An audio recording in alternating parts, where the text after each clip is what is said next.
Welcome back to the Awake Space Astrology Podcast. I'm Laurie Rivers, your host, here to give you some inspiration to help you with those aspirations.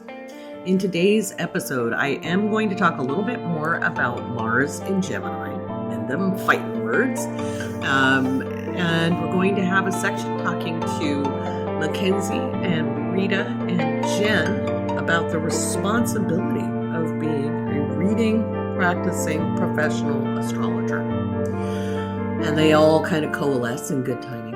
And then I'm going to talk about Uranus stationing retrograde on the 24th. This is August 23rd. I meant to talk about it all day today on the 22nd, and yet I got caught up with Mars in Gemini with some smack talk, back talk. You've probably noticed my energy shift a little bit. That Mars in Taurus at the end, that was heavy energy. That Mars was sextile my sun and trine Pluto opposing my sun. So it was really slow here, even though time was moving fast. Myself was moving slow. My brain wasn't even working because my Mercury and my sun are conjunct, and oh my God. So I feel like I've had concrete shoes taken off of me. So if I feel a little peppy to you or a little snarky, well, I can be. So it was kind of an interesting day on TikTok on the 22nd because there late nights I shouldn't watch TikToks. New rule. Laurie does not watch TikTok late at night because I get cranky. And there was this creator who, just her voice annoyed me. I'm not going to lie. I'm going to be petty. And I didn't like how she was speaking about Mars in Gemini because she basically made it sound like it was retrograde the whole time, including like her captions. And retrogrades aren't bad. If you've listened to me for any time at all, retrogrades are not bad, okay, inherently. In mundane astrology, and again, I even said in my rebuttal video that she wasn't like totally incorrect, but there's a lot to delivering information to people. And I think we have a responsibility not to scare the shit out of people. And so I chose not to be mean. I just chose to be corrective because I think that's important. We have a lot of young people who watch TikTok and just people in general who don't understand astrology. I mean, that's why you come listen, right? Is you're trying to understand what's going on. And we who have studied the matter have a responsibility to convey information in a way that does not terrorize people. And so, and I'm not going to lie, there was a part of me that wanted to be kind of mean to her, and I chose not to on purpose. But then another person decided to insert themselves and did the whole, well, they had their perspective and you shamed them. And I was like, wow, maybe you caught the intent I had inside my head where I was being a judgy McJudgerson, but I didn't shame them. I purposely didn't bully them. And perception, see, this is one of the things that kind of gets me. And it's been something that's kind of entered the spiritual quote unquote community, because I don't think we have an actual community, but the spiritual world, the spirituality world, the astrological world is, well, my opinion is just as valid. And opinions are valid when they are backed up with facts, but they're not valid if you're just spouting something. And you have to understand you have a responsibility when you're an expert in something. And I think that's something we've been trying to convey. I didn't tell her to shut up. I didn't say ever talk to me again. In fact, when she came onto my live stream, I was like, I blocked her. I'm like, block me, use the block button. I'm not telling her to, change how she speaks. I'm just going to rebut it to my audience. And that may sound kind of mean, but I remember when I lived in Sedona, I was having an astrological conversation with somebody, and they brought up the pre-shadow. And I looked at them, and it was an older lady. And I was like, well, I don't know how long you've been studying astrology, but you know that's not a thing, right? There is no such thing as a pre-shadow. There's a pre-retrograde. Now, I studied with Joanne Wickenburg. Joanne Wickenburg is like a founder of Kepler College. She's a remarkable astrologer, very accomplished, very, very well known in the professional astrological world, especially when I was coming up. She's quite elderly. I often suggest her book, Your Hidden Powers. Okay, she wrote a book called Your Hidden Powers. It is a really good book if you want to dive into the math and the real astrology of retrogrades. They are not inherently bad, okay? They're not. We can perceive it as uncomfortable sometimes, but not everything in life that is good for us is comfortable. Sometimes we need to grow and things are going to be uncomfortable.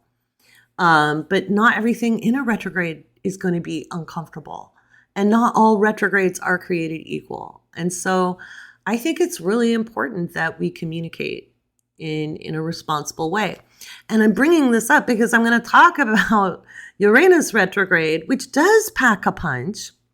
I'm not saying Mars retrograde won't on a mundane level. But on an individual level, it doesn't mean everybody's going to have a bad time. Even with Uranus retrograde on the 24th, and I'll talk about that a little later in the podcast, on an individual level, you can have a fan-fucking-tastic day. Okay, so don't let the perspectives and opinions of people who are working to get views, okay, shape your worldview. You need to really feel into stuff, okay? And that's kind of been my point. And it doesn't always do me any good when I'm the voice of reason, as far as like when I give a very measured, very Astro mom tone of voice. It doesn't actually always help my views. You know, neither do I want to just always make rebuttal videos. And there was another astrologer who said, hey, you call people out, and how do you draw the line between who's an astrologer and who's not? And for me, it's down to nomenclature. It's down to the use of the terms. It's down to the use of how they interpret, and what makes you professional. You know, what makes you professional? And there is another group of people, and I've seen these videos and I've chosen not to rebut them. But the American Federation of Astrologers has a really strict code of ethics, which I absolutely agree with, by the way. But they also have this thing that they focus overly on the math and not the interpretations. In fact, they don't leave any room for interpretation to evolve in its language. And that's where I kind of like, well, I wouldn't say they're not professional, but yes, it's a 6-hour test and it's full of math and it's really, really important information. But I don't think that makes you a good professional astrologer with professional skills at reading people. I think that shows you can do the math. And I think there's a big difference. And that's why in my apprenticeships, they've already passed the astrology, like long before they apprentice with me. I know they have the understandings and the basics. Professional demeanor and communication and behavior and ethics is another story. And that's cultivated, that's taught and trained. So they did training hours with me after they passed through the astrological hoops. And then they observed me and we would debrief and discuss. And then they're doing their practicum hours. Okay. Now, why do I bring all of this up? Well, Mars is in Gemini. And so people are going to have fighting words. And I'm feeling devilishly ornery. Not necessarily in a bad way. I don't, but my Mars is in Sagittarius. And Mars is opposing my Mars right now. And so I'm kind of ready. I'm kind of ready. I'm like, clap at me, bro. And, it isn't that you can't get stuff wrong. You can. Anyone can. Like, I'll misspeak. People can misspeak. Okay. What is the intent? And you can tell intent from tone of voice. So maybe I was a little smarmy at her, but I wasn't half as mean as I wanted to be. I could have been a bully. I chose not to. I heard my Virgo daughter's voice in my head, and I said, you know what? You're right. And in fact, I had a conversation with her tonight and was like, you know what? You're right. And I chose to listen to you in my head. And she was like, well, that's good. At last you finally listen. Speaking of Virgos, happy Virgo season. The sun is in Virgo. And so, yeah. So I'm just bringing this up because, also, I have to eat some crow. Pardon me. One moment. So somebody in the live stream last night, they mentioned that the moon was opposite Pluto when Uranus was stationing retrograde. And I was like, no, the moon will be in Leo. No, I was wrong. They were right. I hadn't quite looked at the chart yet, or it'd been a while since I'd looked at it. And God, I look at hundreds of charts all the time. So my bad. They were right. So if you're listening to the podcast, you were right. Thank you. So let's talk about Uranus retrograde. I'll wait. It's on my mind though. So listen all the way to the end because of this podcast, because it's pretty severe. So Mars in Gemini, and if you're a patron, if you go watch the replay of the behind the scenes podcast, I went through all of the houses, how Mars in Gemini is going to impact all of the houses and how it lights that up and what you're going to be dealing with through that time period. Remember, in the Discord under patron goodies and freebies are the Astro guides. These are books I've written. That they're short, okay, because they're 8.5 by 11 inch, but they would be long if they were in paperback trim sizes. But anyway, the Astro Guide Volume 1, Issue 1 goes through the story of the houses. Okay, the story of the houses. But anywho, all right. So Mars in Gemini, it will be easy to get into a war of words. It will be easy to have repartee. On a mundane level, again, I've been concerned about vehicular violence, missiles, disruptions to transportation, mostly because we have the Saturn-Uranus square that continues to form. It's square now. And no, it won't be square exact by the minute, but it sure as hell will be by degree, and that is a concern. That's our supply chain, guys, and it's global. Please get your shopping done this week for anything to do with the holidays. I've been saying that since July, but I really mean it. And if you go look at the price of food, and one of the reasons I'm saying this is I really think there's going to be some kind of mishap in Ukraine. I think the Soviets, or not Soviets, God, I always say that because I'm old. The Russians are going to misstep. And that's because, and remember, if you're new, I was a political analyst before I became an astrologer, which is also why I said Soviets, because duh, old woman. But the Russians, they did not steamroller the Ukraine, and they should have. And this has made them show that they really can't take the United States the way they've told their population they can. Now, they're going to run propaganda. They have nationalists and people who like their government. Just like in America, we have people who are Trump supporters.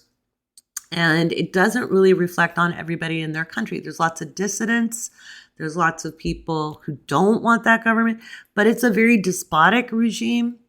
And it's very hard to speak out about it. I mean, just look at how it is in our own in our own country here in the United States. When it comes to police brutality or when it comes to other inequities, is people can see it, but it's hard to combat as individuals. Okay. So never just like paint an entire group of people with a brush of their extremists. Okay. Because we certainly as a nation don't really have a whole lot of room to talk. Does that mean you should hate your country? No, you should. I think everybody in general, whether you fit in, don't fit in, everybody wants to think where they were born is a great place. That's one of the things I learned really young when I was traveling overseas, when I left my own country and I went to see how the world was. I wanted to know how other people lived. Can you tell I have a ninth house sign of Mercury? I wanted to know what were other people's customs? What did they do? How did they believe? How did they think? I knew our way of living, the way I grew up, was not the only way there could be. And I wanted to see what other people did. And I didn't get to go to Eastern Europe because there was the Iron Curtain. Even though the Berlin Wall went down while I was in college in England, I was so broke. I watched it on TV. It's probably just as well I didn't go. It was pretty volatile times and I was really young. I was 19. I hadn't even turned 20 yet, I don't think, or maybe just turned 20. But anyway, so Russia is likely to make some missteps. And it's likely Russian troops will make missteps. I don't know that everything that will happen with this Uranus retrograde will be entirely intentional. And with Mars in Gemini, it's a very variable energy, it's very variable energy. So it's like somebody could say one thing and then turn around and do the other. It could be somebody fucking around and messes up. It could be, and that's actually just as likely as anything else. Some young soldier stressed out does something stupid and starts things. So I am concerned about what's going on in Ukraine, but I also see that things end at the negotiating table and they end pretty rapidly in 2023. Okay. I am hoping it is not something that impacts us globally to the extreme. And I'm hoping it's not something that impacts Europe or the Ukrainians or the Russians for that matter. I don't think, and I'm talking about nuclear radiation. I don't think there'll be a big meltdown. I don't see that, but I do see some near misses and I see some concerning events, whether it's chemical, radiation, or even just starting fires, It's just stuff we don't want to see. I think that there's a potential. Do I think that is all that's going to happen? No.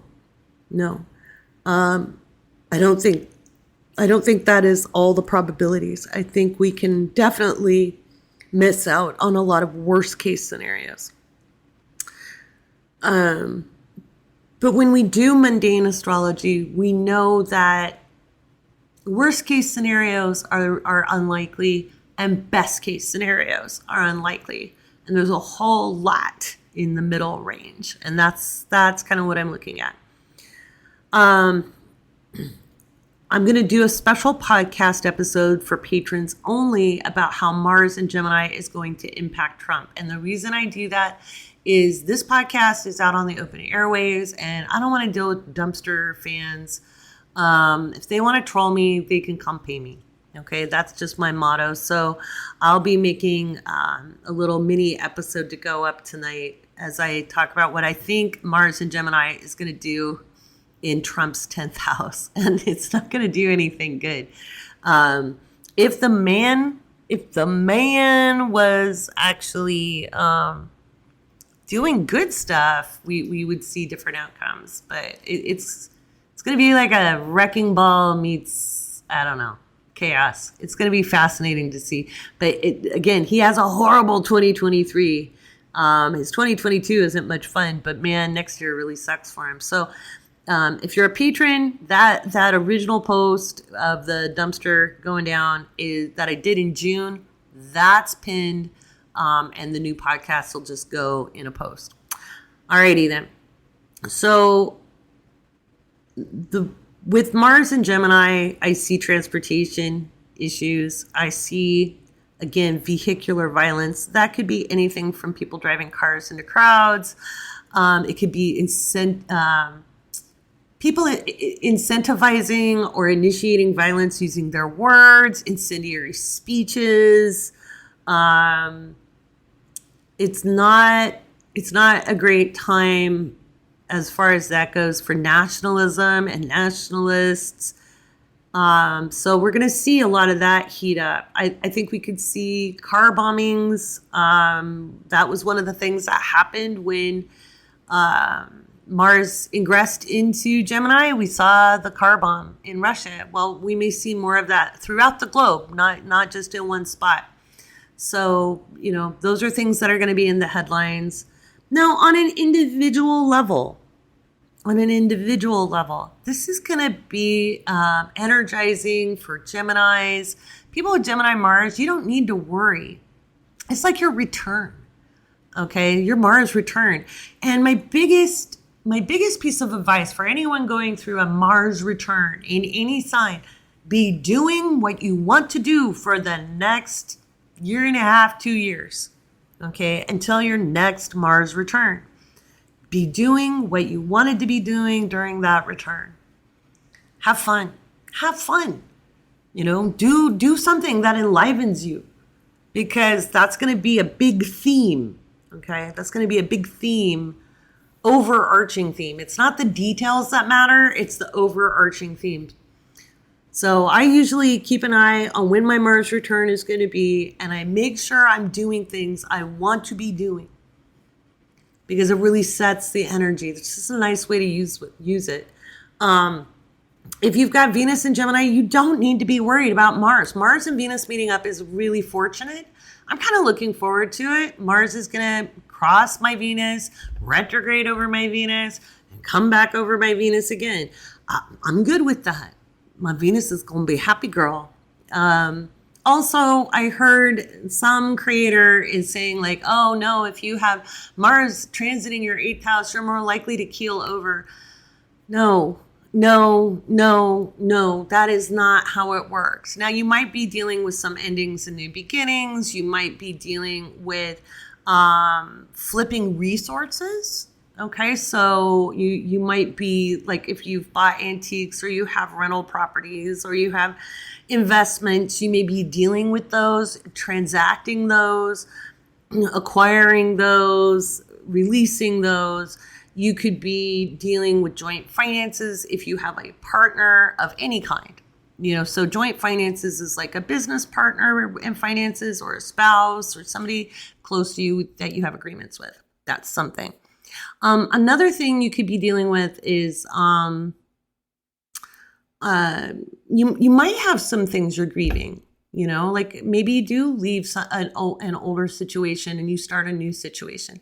Anytime we're dealing with change, there's an element of grief, right? But you only grieve as deep as you love. And for people with Gemini on the 8th house, that grief it's felt. It's not that you don't feel grief, but you process it through kind of immortalizing the situations and immortalizing the people we love through the stories you tell, So that's part of that. So it doesn't mean it's going to be horrible. I promise. Okay. Now, everybody has a different perspective, and this is where perspective is valid. Your experience is your experience. I can't tell you to just put a happy face on a sad situation. I can't tell you, oh, it's the best thing. Like when you lose a job, it doesn't matter even if you hated the job. If you get laid off or you get fired, you might have that moment of, well, fuck, shit, now what do I do?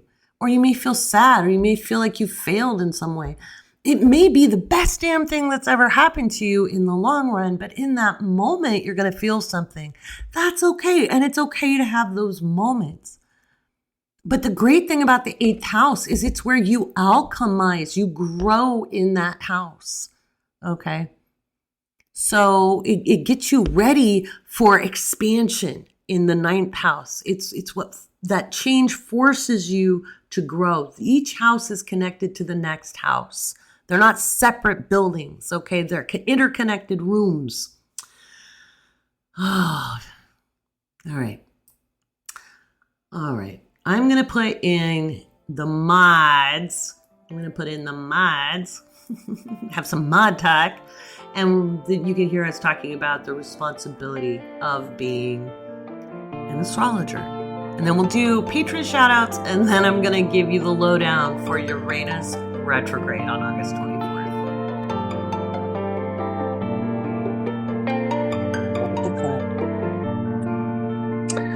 All right, we've got Rita and Mackenzie here. We're going to be talking about just their experience reading. Mackenzie's a full-blown natal astrologer now. Rita's been knocking it out of the park in her residency readings, her practice readings. And earlier today, we did the behind the scenes with the patrons, and Rita brought up the responsibility of it. And I thought, this is a really good topic, and it's very timely if you watch my TikTok. So, ladies, what do you think of the responsibility of being an astrologer?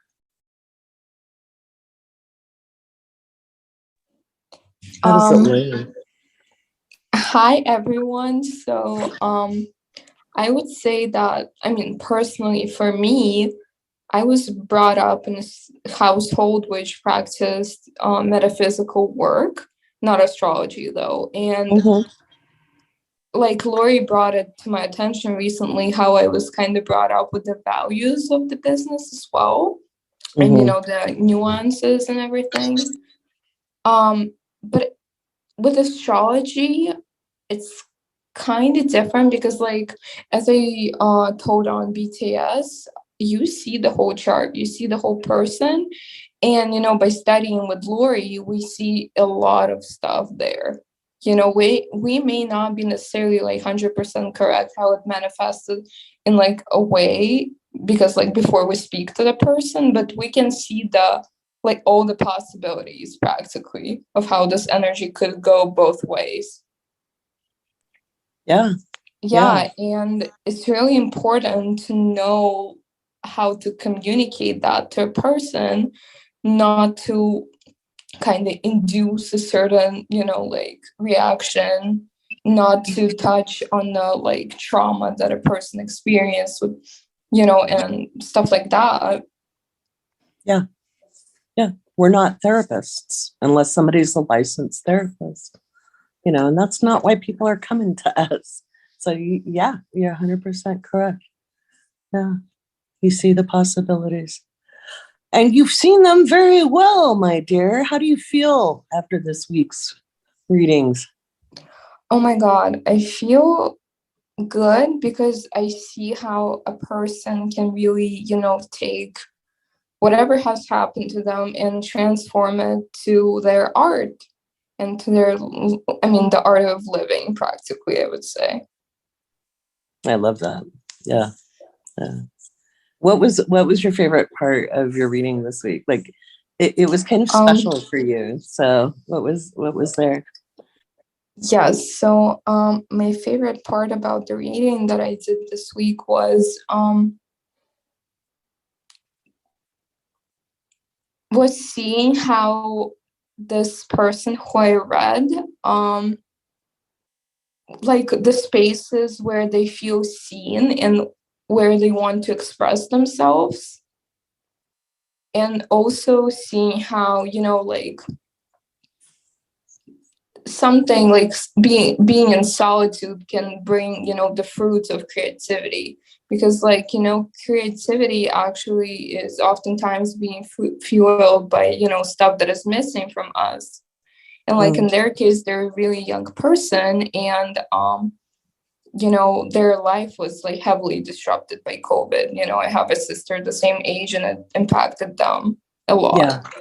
Yeah. And I just saw how they also went, not on the spiral of, I don't know, kind of just laying there doing nothing, and it's fine to do that, but like they actually took this and put their imagination into creating spaces for themselves and for other people to enjoy, like through their art.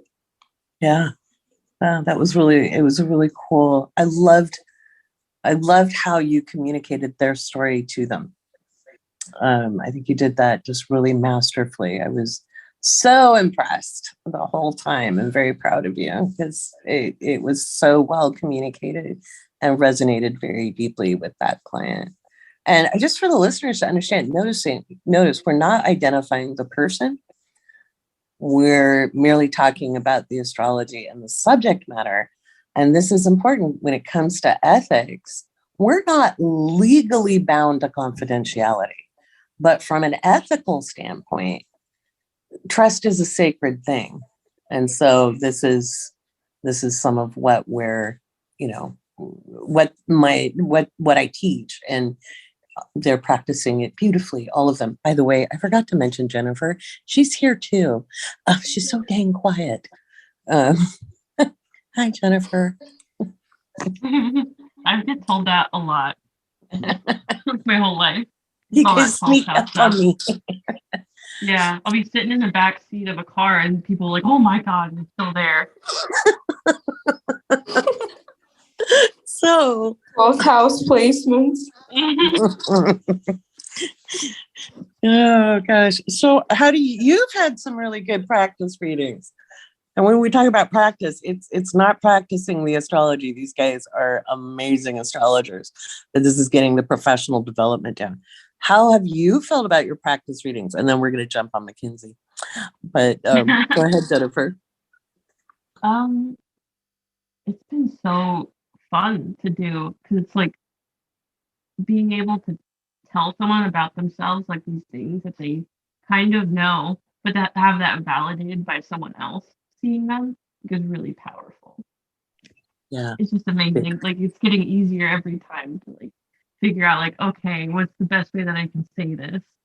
Yeah, what be like the things that they would appreciate about themselves that they need supported more? Maybe that it would be valuable for someone else to tell them that they should go after like their big dreams and the things that they want, and that they're able to do it. Like these are all the parts in the chart that are supporting you, and just go out and do it. Don't doubt yourself. I love that. Yeah, we use a lot of strength-based communication for a reason. That's people know their flaws, they know their weaknesses. Society tells them what's not good about them every single day. I think. Yeah, and oftentimes it's actually not true. Absolutely. Yeah. I'm getting extra cuddles. Mackenzie, how does it feel now that you're reading natal charts without me? I mean, I said this earlier, but I do miss you being there, kind of like that extra security, but it's fun doing it on my own too, if it was up to me, I would probably be, I don't know, just reading charts in the background for like another couple of years. So I'm just glad you kicked me out there, but yeah, it's been fun. You are an eloquent astrologer, and there is a lot of grace to how you communicate the chart. Each one of you has your own personality and flavor and that's true for anybody. We all read the same charts. We communicate them in our own style, and each one of you has your own distinct way, but you're just downright eloquent. Your descriptive language is really, really must be that Libra Mercury. Yeah. that there's a poetry to how you do it, and I just enjoy that. How does the responsibility feel? Yeah, it does feel like a huge responsibility almost, just because we have all this knowledge and it's kind of like we could use it for good or evil almost. Like we could point out, all those insecurities that people feel about themselves and like all the like bad things they've been through, but like, why would you do that? So I like to, focus on the strengths and like their talents and the good things about them, while also, saying you've been through some shit and then moving on, kind of. Yeah, trauma informed. Yeah, because we do. It's not okay to like bypass it, but at the same time, to show somebody, hey, look, you're still here, and here's all the things you can do is valuable. Gosh, when I was a young astrologer, or even not even a young astrologer, but I think it was online, I kept seeing people saying, oh, I had an astrologer tell me my chart was too complicated to read, or I had an astrologer say I was a hot mess, and I was like, okay, first of all, if you're an astrologer, there is no chart too complex to read. It just means you're not a good astrologer. Some charts are more complex, which, by the way, for our listeners, know that I actually gave each one of my apprentices, they've all, to pass the astrology side, had to read some of the most complex charts in my chart collection of people I actually know who are complex human beings, not easy charts to read. And I did that because these are the types of charts you'll get like 1 in 1,000, 1 in 5,000, 1 in 10,000. Not that other people are basic. It's not that everybody has their own chart, but these were very complex. So they've already passed some complex charts, and with flying colors, may I add. So yeah. Yes, we're here to express you guys how you can make your charts like manifestation of energies within them more complex. Yeah. And so it's fun to like go back in a good way. Yeah. And even how to turn maybe some unfortunate things or harder parts of being you into like seeing how it can be a strength too. Yes, that's what I like to do. Or not go ahead. Just like also pointing out like this placement is what helped you get through that in your childhood or like whatever, I love that. And this is how you can utilize it now. Yeah. Laurie actually mentioned that in my own natal chart reading about one thing in my natal chart. So I was like, oh my God, I love this. Yeah. Was she spooky accurate? Yes. Yeah, and I don't know about you guys. I don't always have people on camera.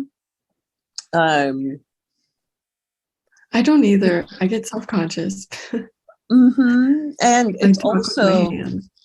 it also shows our accuracy even more because people say, oh, well, you read their body language. Not if they're not on camera. No.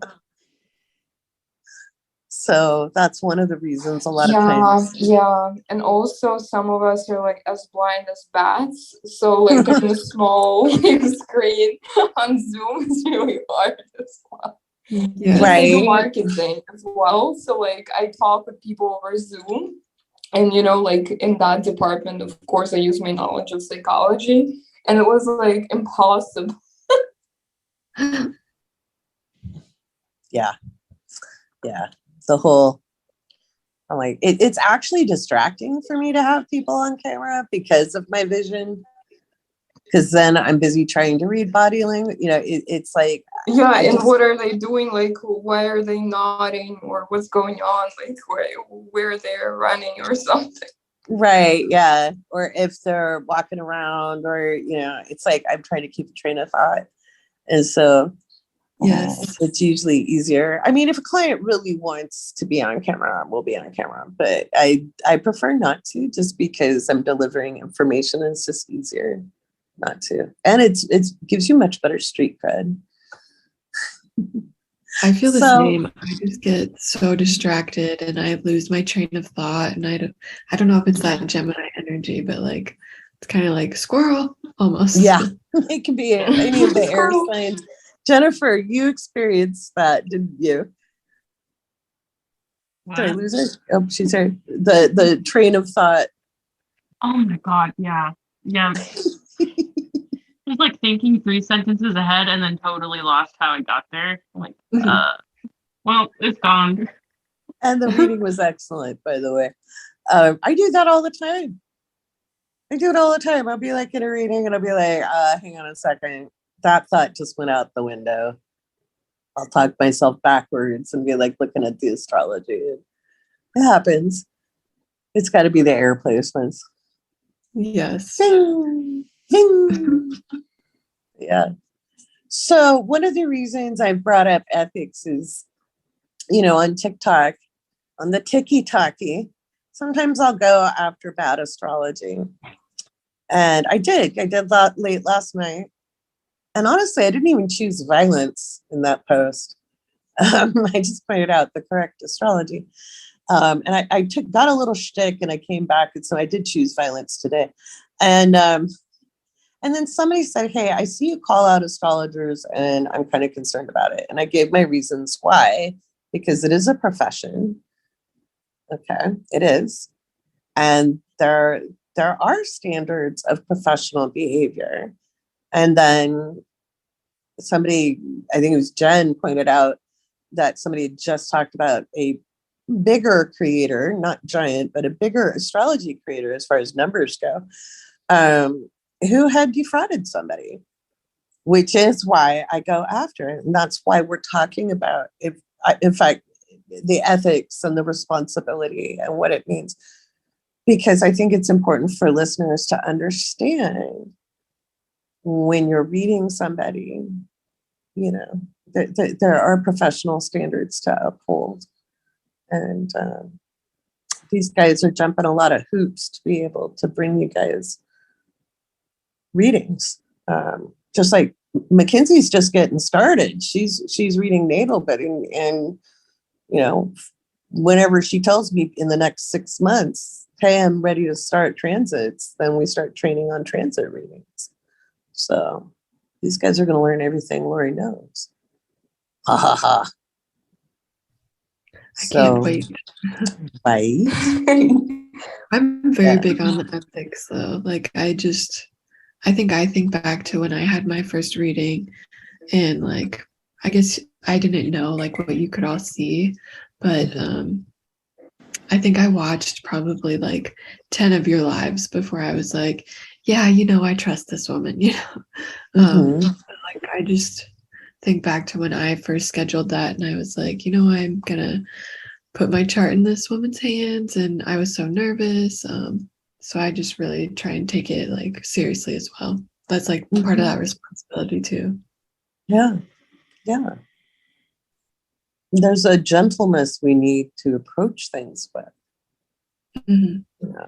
And it, you know, it hasn't helped that in the last, 6 years and even longer, but, the things that made Trump come to power, that while they tell it like it is, you can speak the truth with love. Yes. We don't have to just tell it like it is. In fact, even when I'm reaming creators, I'm not really reaming them. If I was being mean, people would really know it. Mhm. The Scorpio rising. Yeah. I'm not going to say I'm not tempted sometimes. Sometimes I'm tempted, like, you think I'm a bitch now? Oh, let me show you.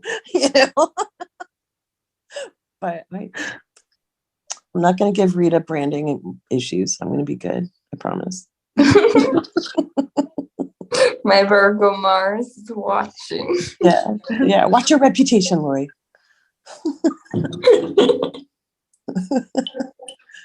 But yeah, so what's your biggest aha? Let's wind it up with this. What's been your biggest aha as you're going through this process of your practicum for that? And that question goes to both Jen and Rita.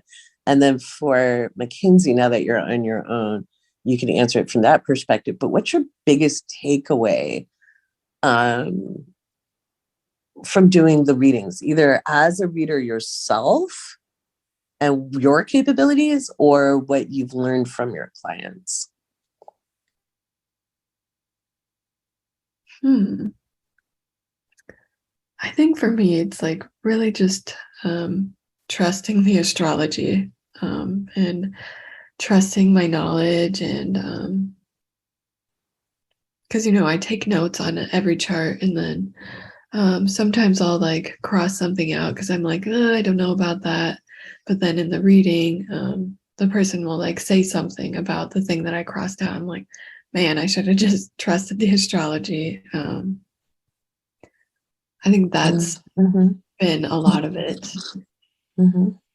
I don't know, there's lots. And speaking of the taking the notes, we talked about it in the behind the scenes. You guys spend what, 6 to 8 hours preparing? About around there, yeah. Yes. Yeah. Like I just want it to be perfect. I think that's my 5th house in Virgo. I used to take that long. I used to take between 6 and 12 hours, depending on the reading. Yeah. And with Mercury being in Virgo, I think that hasn't helped. That's okay. It's going retrograde. That's actually That's actually the average, and it is going retrograde. Kind of got to talk about that in this podcast too. That'll be on. I haven't recorded that part yet, but yeah, Mercury retrograde. Got all this scam stuff up. That's why I got distracted. I was like, I just want to make astrology content. So what about you, Rita and Jen? What are your biggest takeaways so far about yourselves as readers, or what you've learned from your clients? I mean, as Mackenzie said, a lot of trust, both in myself and my astrological knowledge, and also, I mean, that I'm able to coherently tell a story. Because, like, I'm kind of a chaotic storyteller. Like, I can get, like, out of the major, topic really easily, kind of sidetracked. But, like, I'm only chuckling because the process requires you to be, like, to be going and covering specific things about a person, and areas of their lives, and, like, kind of tying it all up together. And it's really cool. Oh, you did it beautifully the other day. That was so cohesive. It was so well done. It was just absolutely fluent. It was so good. So. Yeah. And I do it both in Russian and English. Like, my style of communication is pretty much the same. So it's not about, the language barrier. It's more about, like, how my brain works. And honestly, sometimes I want to start drawing on the screen because I'm, a visual person. And I'm like, that's how I see your place playing out. Well, that's funny. I can hand you the controls. I can make you host, and you can draw on the screen if you want. I think the Zoom, like, drawing thing will be so chaotic. I would draw probably like some prehistoric demon or something. Sometimes though I draw on the screen, especially like if I'm in a longer reading where I'm like showing the dispositors, because I read cold, but I'll draw like chess pieces things like that, and show people how it works. But yeah, you'll get your own thing as long as you can hold your time, you know. It's whatever your style is. I'm sure your little creatures will look cute. Rawr. Yeah. What about you, Jen? I think for me, the biggest realization has been seeing how much what comes up in an astrology reading can like have an impact on someone. I mean, like encouraging them, or like at the end, like my first reading, she was like tearing up. She's like, "Wow, you really saw me." Yeah.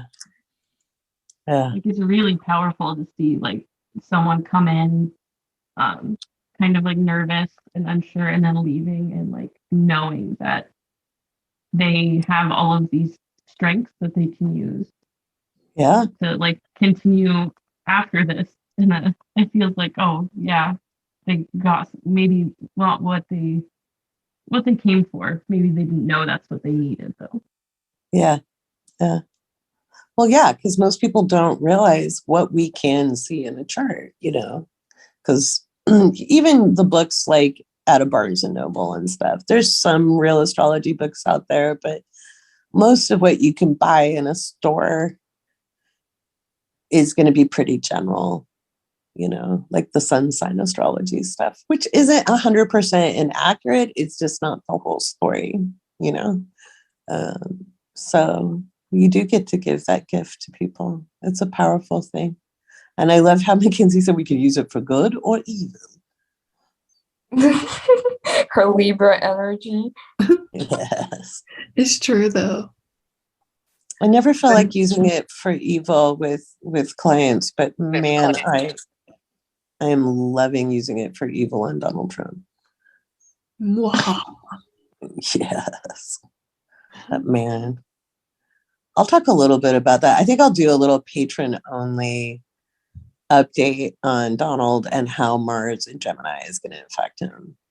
I'm not going to do that here just because I don't want to deal with it. You want to troll me if you're listening? You're going to pay me. You're going to pay me. All right, guys. Well, once again, I am so proud of each one of you and Casey too. And we'll have Casey on. We'll give Casey her spotlight. She is also knocking it out of park. Each one of you. Casey was on the behind the scenes though. So if you're a patron and you missed the behind the scenes, you can watch that on Patreon. Yes, we got a Casey. Yeah, each one of you is truly a remarkable reader in your own right. And we're just doing these practicum hours to help you just have all the confidence in the world and start successfully. You know, it's because, again, I got tossed to the wolves. You know, it's like a certificate program does not teach you how to conduct a professional reading. It really doesn't. It helps you know the astrology, but I'm certifying these guys as professionals in that they have professional development, they have ethics, they've put in, like, not only have they passed their knowledge, they have professional skill sets. And I think that that's a beautiful, beautiful thing. So, all right, guys. Thank you again. Thank you, Laurie, Thank you. for being an amazing teacher. It's my pleasure and my honor. All right, guys. Ciao.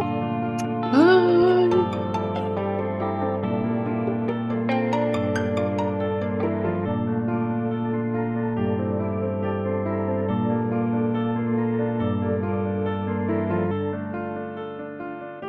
Alrighty, it is time for patron shout outs. Oh my God, we had so much fun at the movie night where we watched The Dark Crystal. It's one of my very favorite films. It came out when I was like 12 or 13. And it really deals with the integration of our light and our dark. And it's a great morality tale. It's a great quest. And Anyway, it's a Jim Henson movie, and it's really thought provoking. Somebody asked, "Hey, how many people got it in 1982?" And I was like, "Well, all my friends and I got it. You know, we were a plucky little ragtag band of do-gooders.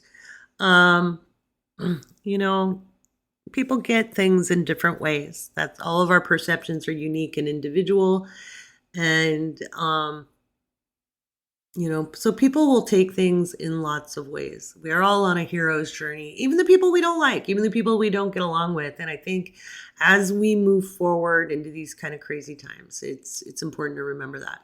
So, patron shout outs, 600 patrons. What the heck is life? I want to give a big shout out to all of you and thank you for your patronage.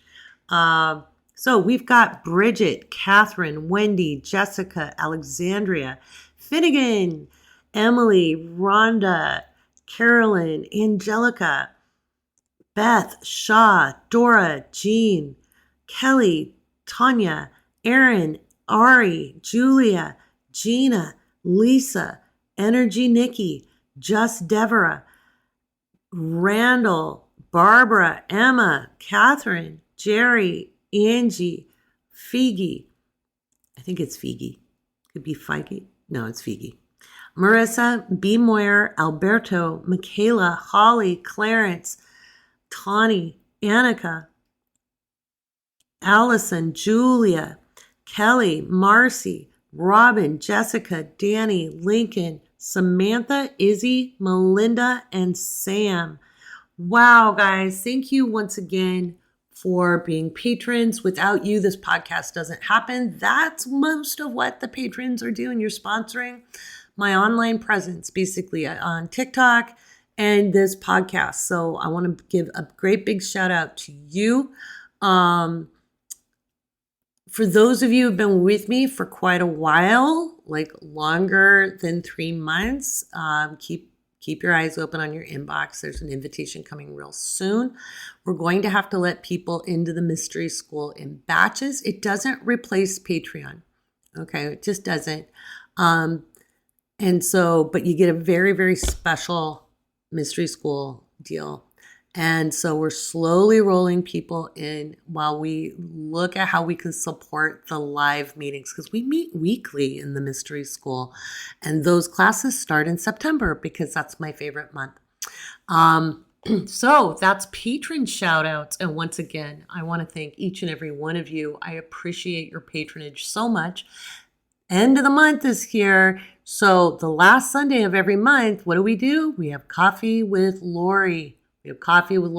So I am looking forward to seeing you at Coffee with Laurie. The link will be sent out this week, and you'll join me on Zoom. I only have room for 100 people, though, and we've got 600 people. So I don't do a registration for this event, so it's first come, first serve.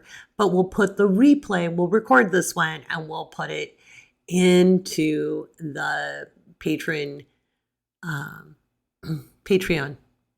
That's what we call it. Not the patron, but into Patreon, so that you can, if you don't get to come or you miss it, you get to at least see what we talked about. And this is a great time to bring questions, get to know each other, and it's just fun. Coffee with Laurie is just a nice, relaxed, informal meeting. It's not a class, but you can ask me questions.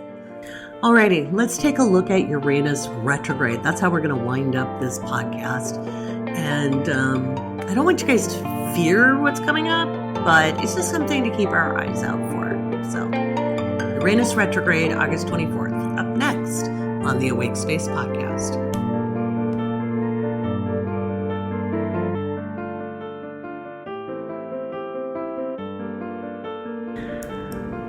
Uranus retrograde is always unpredictable energy, whether it's retrograde or direct, because Uranus shakes things up, both literally and figuratively, metaphorically, physically. We could see seismic activity this day on the 24th. This could be a volcano. It could be a sizable earthquake, most likely offshore. And my eyeballs really go to the South Pacific. the South Atlantic, the North Atlantic around, Iceland, because they've already got volcanic activity. So like current active volcanoes might be more active with this. Since it's Uranus retrograde, I think it is much more likely that would be the case, that it's not necessarily a new eruption. If there is a volcanic eruption, I don't give it a big solid chance of that. This is like 20 to 30% maybe. These things are really hard to predict. But that's a possibility. Again, I'm looking at Ukraine. I'm looking at Ukraine because it's an obvious conflict and it's not going well for the Russians.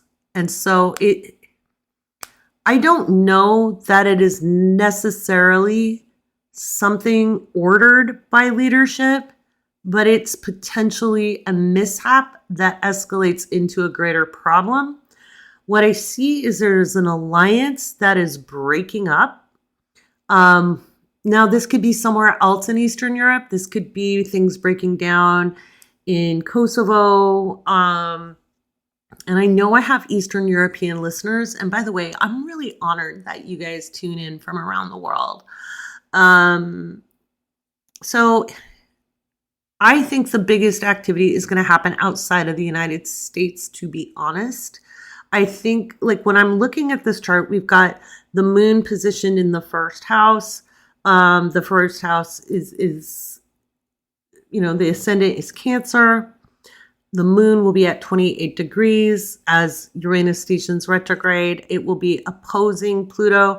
But I think the bigger action happens like 2 to 4 hours before Uranus retrograde, and it makes us revisit an old thing. So I think when the 11th house here has the North Node, Uranus, and Mars in Gemini, this looks to me like the United Nations, NATO, greater community, greater world community. It's not necessarily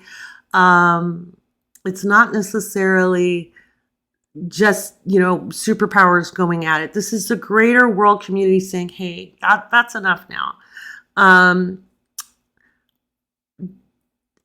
A few hours before, like if we go 4 hours before, the moon will definitely be in a nice sextile to Uranus, and Uranus will be direct at that point. I think there could be like a new activity. It could also be a new eruption, by the way, or an earthquake. Again, I think it's offshore, and I'm looking at other spaces. Everybody always thinks California. There's a lot of other places in the world with seismic activity. I don't think California is looking at that right now.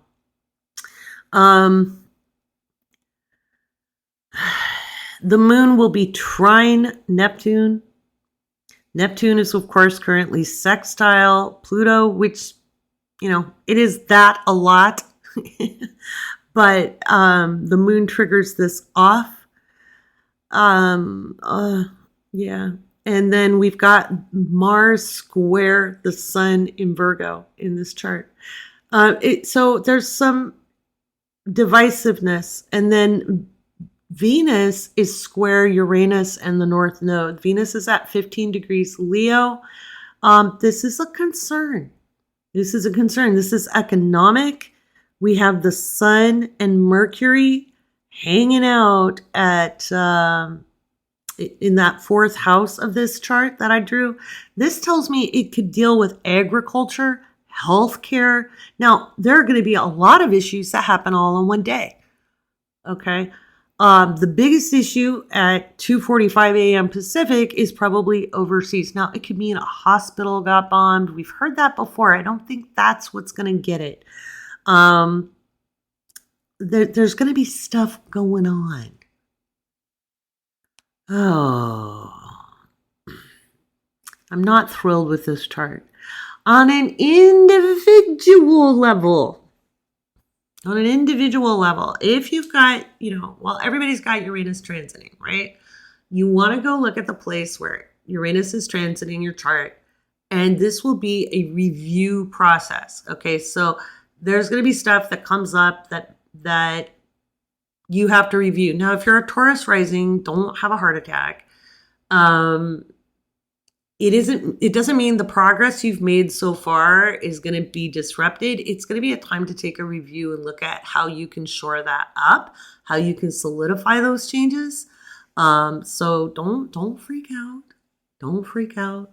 It doesn't necessarily mean it's a bad thing individually. But I do think we could see some big transportation problems in the United States, especially as the moon moves into Leo. And later that day, let me just pull up the chart for the 24th. Later on the 24th, after Uranus goes retrograde, let's put it to like 2 p.m. Of course, the moon will be in Leo. I think from the events of the 24th, the 25th also have me a little concerned. So when I go to the 25th, Mercury will be ready to move into Libra. Mercury will be exiting Virgo. The moon will be conjunct Venus, and they'll be squaring off with Uranus. This is going to be like big economic issues, and I'm looking at 2:45 p.m. of the 25th. That is also a concern. And of course, Mars and the Sun are square. This is a very volatile energy. I'm not thrilled with these charts. But I told you guys that we were going to be slamming into 2023, right? So the volatility that I've been concerned about going into October starts now, okay? I warned you at the end of July that things were going to get really timey-wimey, wibbly-wobbly, and very insecure. I really, really, really, really want you to make sure you're taken care of for the winter months as much as possible. I think global food supply is going to be very strained.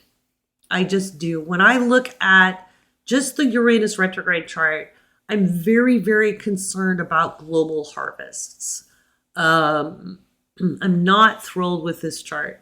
And what I'm concerned about most is, and again, I think we end things in the Ukraine sometime in early 2023. I think Russia thought they were going to steamroller that country. They found out they couldn't. They've taken a lot of losses. They've shown they don't do well in conventional war. And they do keep threatening the nuclear option. I don't think it's necessarily going to 100% go there, or at least not into like utter destruction globally. But what I do think is there's going to be a scary enough situation, something gets us close that forces us all to the negotiation table. And things don't look good for Putin. But just Putin going down doesn't necessarily mean relations with Russia get better. And so there's a lot of people who agree with him and share his kind of ideals. He's cultivated that. Just like there's Trump supporters. Trump didn't act alone, you know. I mean, he's going to have people jumping off his ship, but he didn't act alone. He had support. And people will try to distance themselves, and people will roll over on him claiming patriotism. But, you know, where was their patriotism when they knew he was unhinged, you know? There were some who did, but seriously, most of them are just trying to keep their own selves out of jail. And no country is any different. This idea of moral superiority in any country is dangerous.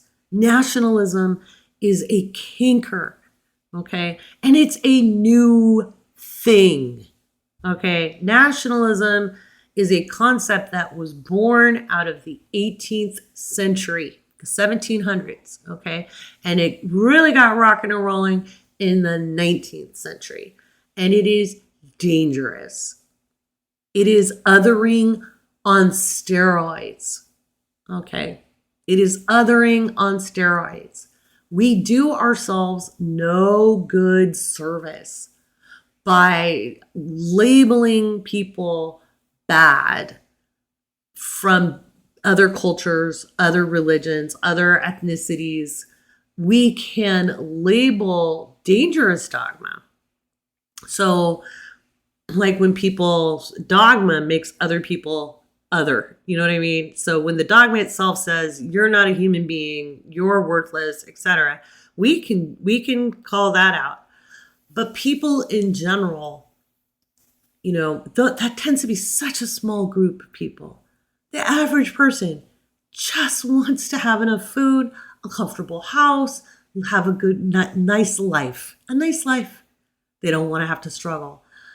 We can also see water wars start with this, especially as we look at droughts. And I'm kind of looking at Israel with this one. And I don't want to hear anything about anti-Semitism. There's a big difference between going at people because of their ethnicity or their religion and their politics. Their politics is another story. And Turkey could be another country. That there are places that have built dams that restrict water to other countries. This is a problem. This has been a problem. Water is life. Water is life. And where we really need to go at is not necessarily even other countries, but freaking Nestle and other countries that take the water resources from communities and sell them in plastic bottles that pollute the planet. Am I on a rampage? Yes, I am. Yes, I am. These are things we have known were wrong for a long time. And I just saw 1 hour, 11 minutes, and 22 seconds as I was recording this. So I guess it's okay. I'm on fire with it. And so maybe Uranus retrograde on the individual level is giving us all a chance to look at our own inner rebel and say, you know what, they have destabilized. And when I say they, I'm talking about the massive corporations, the power brokers in different economies, and the people who allow the Putins and the Trumps. Those people don't get to be where they are by themselves. Okay? They just don't. Nobody gets there by themselves. That's an exciting thing when I think about that chart. So on other levels, like this might be a time we see international people ratting out world leaders. You got Jupiter at the top of that chart, retrograde in Aries. So there could be some very fascinating news, some scandals leaked out. And of course, as always, I will have the moon in Leo horoscopes up. I think the big scandals will come out on the 25th, but the big activity that launches all of it happens in the early hours of the 24th. And so the moon will shift into Leo on the 24th, about 5 a.m. Pacific. Let me look at it to get it exact. There's things I don't like to look at, and I do think there will be, on a mundane level, there'll be a very sizable event. Not to mention what's happening in Tigray, in Ethiopia. There's a lot of things happening. Let me look at what time the moon moves into Leo. Like I said, I look at way too many charts. Oops. That is not going to be it. I'll change it to AM, Laurie. So more right, like 6:10, 6:15 AM Pacific.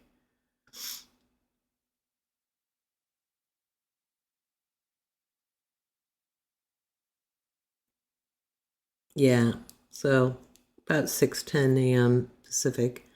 And when I look at this chart,